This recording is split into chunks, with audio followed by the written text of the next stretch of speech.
اعوذ باللہ من الشیطان الرجیم بسم اللہ الرحمن الرحیم والعادیات ضبحا فالموریات قدحا فالمغیرات صبحا فأثرن به نقعا فوسطن به جمعا ان الانسان لربه لکنود وانه على ذلك لشهید وانه لحب الخیر لشدید افلا یعلم اذا بؤثر ما فی القبور وحصل ما فی الصدور ان ربهم بهم یومئذ لخبیر۔ اللہ کے نام سے جو بے انتہا مہربان اور رحم فرمانے والا ہے۔ قسم ہے ان گھوڑوں کی جو پھنکاریں مارتے ہوئے دوڑتے ہیں، پھر اپنی ٹاپوں سے چنگاریاں جھاڑتے ہیں، پھر صبح سویرے چھاپا مارتے ہیں، پھر اس موقع پر گرد و غبار اڑاتے ہیں، پھر اسی حالت میں کسی مجمع کے اندر جا گھستے ہیں۔ حقیقت یہ کہ انسان اپنے رب کا بڑا ناشکرا ہے اور وہ خود اس بات پر گواہ ہے، اور وہ مال و دولت کی محبت میں بری طرح مبتلا ہے۔ تو کیا وہ اس وقت کو نہیں جانتا جب قبروں میں جو کچھ مدفون ہے اسے نکال لیا جائے گا اور سینوں میں جو کچھ مخفی ہے اسے برآمد کر کے اس کی جانچ پڑتال کی جائے گی؟ یقیناً ان کا رب اس روز ان سے خوب باخبر ہوگا۔ معزز دوستو، یہ مکی صورت ہے اور اس میں 11 آیات ہیں۔ ان آیات میں جو بات ارشاد فرمائی گئی ہے اسے آپ نے ترجمے میں سن لیا ہے، لیکن یہاں ضرورت ہے سمجھانے کی۔ حدیث جو ابھی میں نے بیان کی اس میں تو کچھ ضرورت نہیں تھی سمجھانے کی، لیکن یہاں ضرورت ہے کچھ بات کی وضاحت کی۔ قسم ہے ان گھوڑوں کی جو پھنکاریں مارتے ہوئے دوڑتے ہیں۔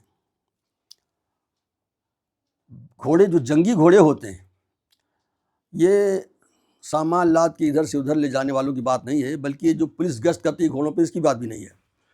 یہ ہوتے ہیں جنگی گھوڑے، اور ان کو خاص طور سے اس کام کے لیے تیار کیا جاتا ہے۔ تو یہ جب دوڑتے ہیں تو ان کے منہ سے جو پھنکاریں نکلتی ہیں وہ کیسی ہوتی؟ کیوں پھنکاریں نکلتی؟ وہ ہانپتے ہیں، ان کے ہانپنے کی آواز ہے۔ دوڑتے ہیں اور ہانپتے ہیں اور دوڑتے ہی رہتے ہیں۔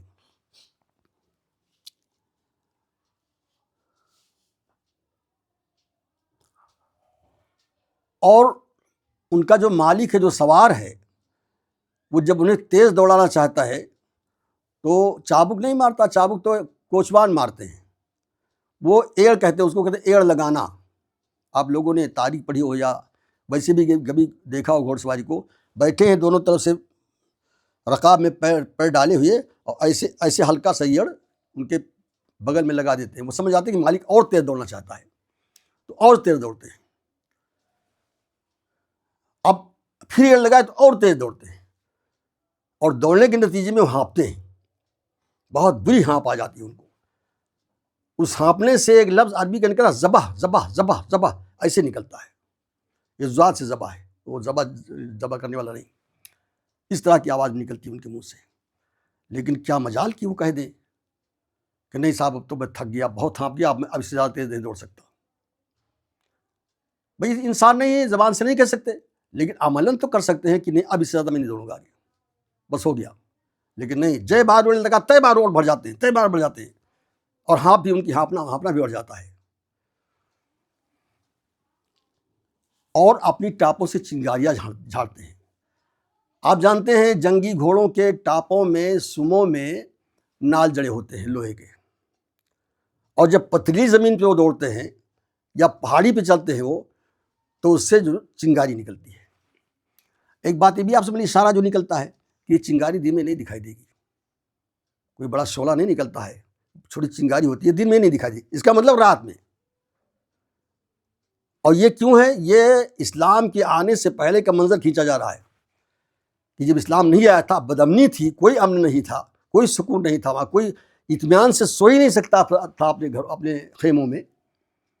پتہ نہیں کب دشمن کہاں سے گھات لگا کے ارادہ کیے بیٹھا ہے اور رات کو چھاپا مارے گا۔ جب صبح کی روشنی پھیلتی تھی تب لوگ اطمینان ہوتا تھا ان کو، چلو بچ گئے، رات گزر گئی۔ تو وہ رات کو نکلتے تھے اور پتھریلی زمین میں دوڑاتے تھے، کبھی پہاڑی پہ چڑھ کے جاتے تھے، تو یہ چنگاری نکلتی تھی۔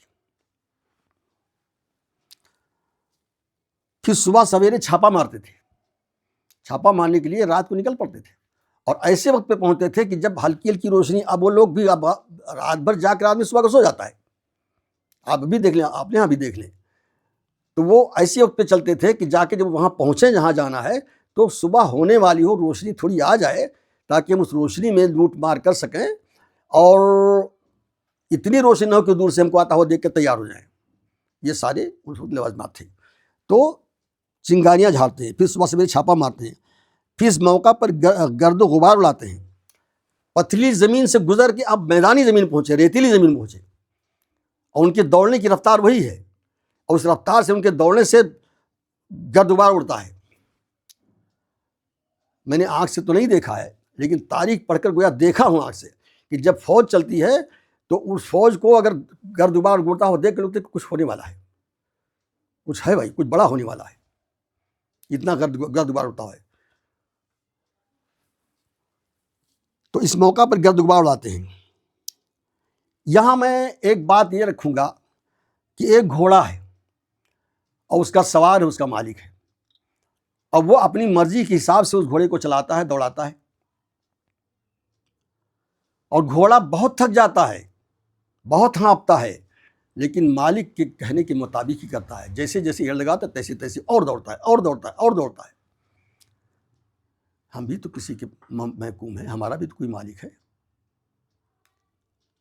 اس مالک نے اس گھوڑے کو کیا دیا ہے؟ نہ جسم دیا، نہ طاقت دی، نہ زندگی دی، بس کیا دیا ہے؟ اس کو لے کے کھلاتا پلاتا ہے، دانا چارہ دیتا ہے۔ اس دانا چارہ دینے کے احسان میں وہ گھوڑا اتنی فرما برداری کرتا ہے کہ اسے سوچتا ہی نہیں کہ میں کتنا ہانپ گیا ہوں، میری کیا حالت ہو گئی ہے۔ وہ اتنی فرما برداری کرتا ہے اپنے مالک کی۔ ہم بھی کسی کے محکوم ہیں، ہمارا بھی کوئی مالک ہے، اور ہمارا مالک تو وہ ہے کہ جس نے ہم کو یہ جسم دیا، اس میں جان دی، اس میں دماغ دیا، اس میں دل دیے، ہاتھ دیے، پیر دیے، اور رہنے کے لیے بہترین ٹھکانہ دیا، زندگی گزارنے کے لیے ساتھی دی عورت کی شکل میں۔ ایک مرد بغیر عورت کے سکون کی زندگی نہیں ہوتی ہے۔ جب ساری پریشانیاں اسے گھیر لیتی ہے تو عورت کے پاس سکون پاتا ہے۔ اس لیے آپ لوگ پریکٹیکلی اب سے غور کیجیے گا، کیونکہ جب تک کوئی نعمت ہاتھ سے چلی نہیں جاتی ہے تب تک اس کا اندازہ نہیں ہوتا ہے۔ اللہ تعالیٰ نے شریک زندگی دیا، پھر بیٹے دیے جو تمہارے بڑھاپے کا سہارا بنے، تمہیں نوکری دی، تمہیں جاب دیے، تمہاری کھیتی و زراعت دی، تمہیں بزنس دیا، اور وہ کوئی حکم دے تمہیں؟ وہ نماز کا میں حکم دے؟ نماز نہیں ہم سے ہوتی ہے۔ ہم میں سے کیا میں کہہ دوں، بہت کچھ آتا ہے دل میں کہ نماز کو ترک کرنے والے اس حیثیت سے ترک نہیں کہ نہیں پڑھیں گے یا نہیں پڑھتے ہیں، لیکن اس حیثیت سے کہ سوتے ہوئے گزر جاتی رات۔ وہ سوچ لیں کتنے بڑے مالک کے سامنے ان کا یہ رویہ ہے، یہ گھوڑے سے بدتر ہیں، جانور سے بدتر ہیں، ان سے بہتر گھوڑا ہے، وہ اپنے مالک کے حکم کی فرما برداری کرتا ہے۔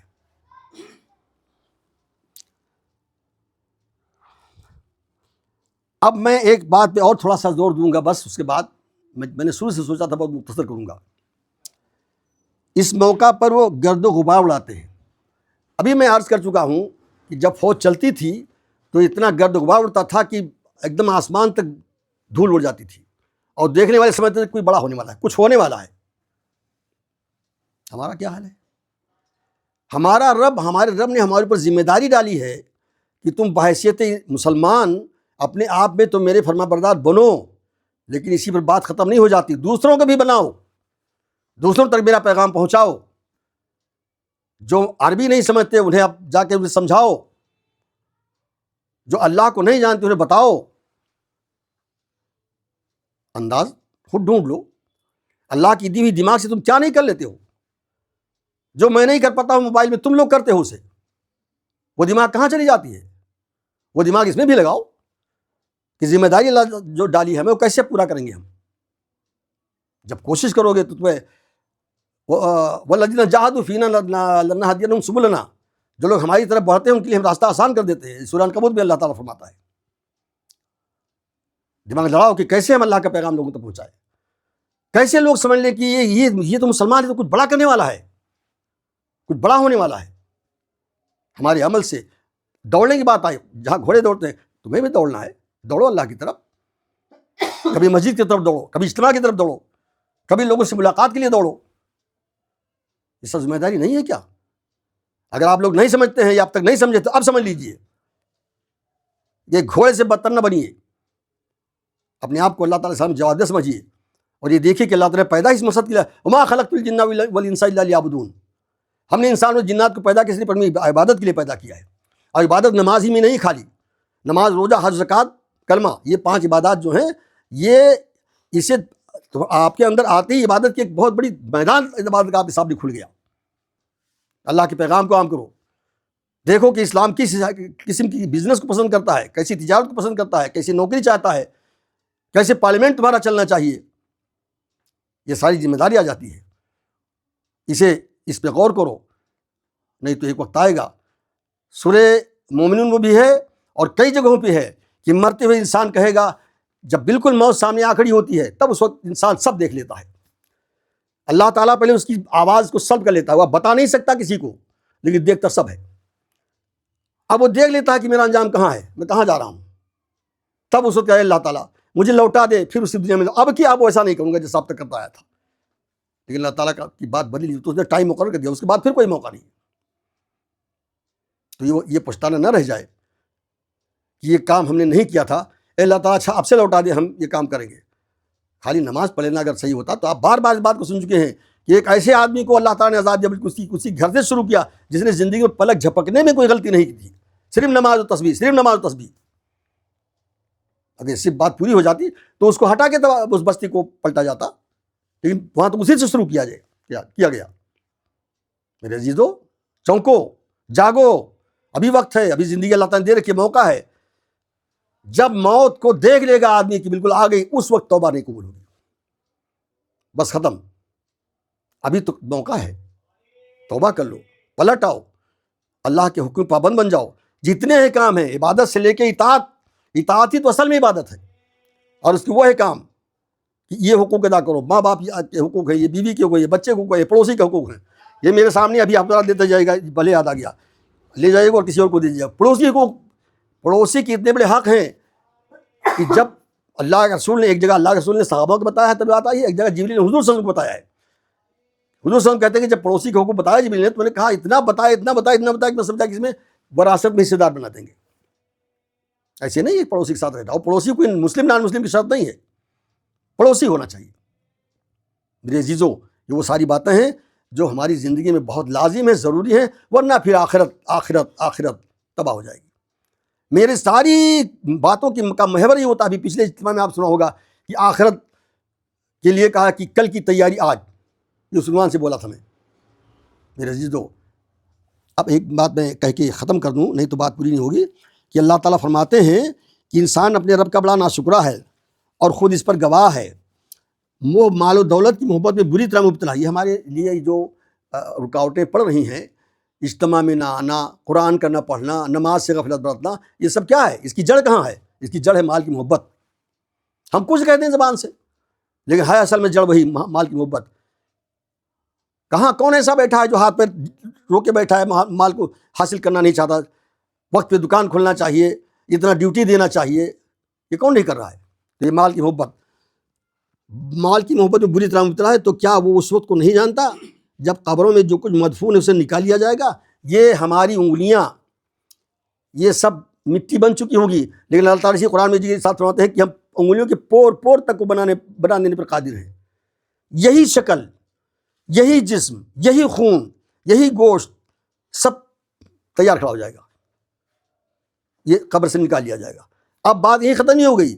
سینوں میں جو کچھ مدفون ہے، سینوں میں جو کچھ ہے، وہ صلہ معافی صدور حاصل کرنا کہتے ہیں. حاصل کرنا، وہ صلہ معافی صدور حاصل کر لیں گے جو کچھ صدور، صدر کی جمع، صدر کہتے ہیں دل کو، فؤاد ہے، صدر ہے، قلب ہے، کئی نام ہیں. تو اسے نکالیں گے، پھر دیکھیں کس ارادے، کس نیت سے یہ بات کی گئی تھی، یہ کام کیا تھا اس نے.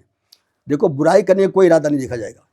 برائی تم نے کی، بہت اچھے خیال سے کر کے کیا، بہت نیک سمجھ کے کیا، نہیں، بس برائی کی تو برائی کی. لیکن نیکی کرنے کے سلسلے میں کس نیت سے تم نے، یہ درس دینے والا عبدالحمید یہ کس نیت سے درس دے رہا تھا؟ بہت اچھی بات کہہ دوں میں، لچھے دار بات کر لوں میں، لوگ سن کے متاثر ہو جائیں، امپریس ہو جائیں، یہ اگر دل میں ہے تو یہ نکلے گا، پھر یہ اللہ کی کسی کام کا نہیں ہے۔ اور اس دل میں یہ نکلے گا کہ اللہ تیرے دین کو کیسے غالب کر دوں، تیری رضا کیسے چلا دوں پوری دنیا میں، اگر اس نے یہ کیا تو یہ نکلے گا۔ تو جو سینوں میں جو کچھ سینوں میں مخفی ہے، چھپا ہوا ہے، اسے برآمد کر کے اسے جانچ پڑتال کی جائے گی۔ جانچ پڑتال یہی کہ کس نیت سے یہ کیا گیا ہے۔ یقیناً ان کا رب اس روز ان سے خوب باخبر ہوگا۔ عزیزو، ایک بار پھر اپیل ہے آپ سے کہ ان باتوں پہ غور کیجیے اور اس کو اپنی زندگی کا سب سے بڑا مقصد بنا لیجیے۔ جتنے مقاصد آپ کے سامنے ہیں، بہترین گھر بنا لینا، بچوں کی تعلیم کے لیے پیسہ حاصل کرنا، بیوی کی ضروریات پوری کرنا، اپنی خواہشات پوری کرنا، ان ساری ضرورتوں سے بڑا اس کو سمجھ لیجیے اور طے کر لیجیے کہ انشاءاللہ بھی ایسے ہی کریں گے۔ اللہ سے دعا ہے کہ اللہ تعالیٰ ہماری اس عزم کو پختہ کرے اور ہمیں اس پر عامل کر دے۔ وآخر دعوانا ان الحمدللہ رب العالمین۔